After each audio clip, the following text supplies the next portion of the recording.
Welcome to the Slop Farm. Enjoy the video. You start by confirming prerequisites and taking fast action. You check C to identify current free space and the biggest folders, then back up critical files to an external drive or cloud so nothing is lost.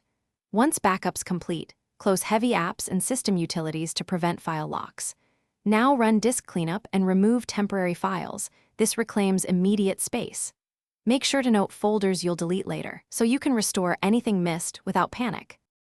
You continue by digging into the middle steps that free the most space. First, uninstall unused apps and big programs through Settings Apps, because removing programs often reclaims gigabytes.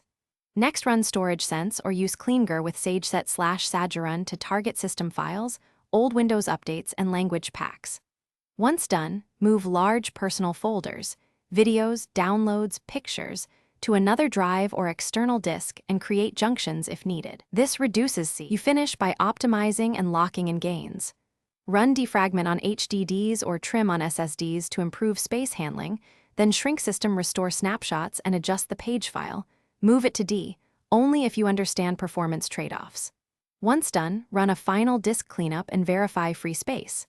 If you still lack space, consider a Windows reset or clean install after backing up.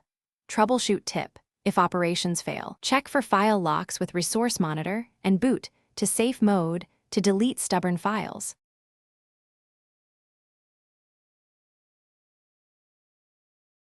Thanks for watching. Consider subscribing if we helped you today.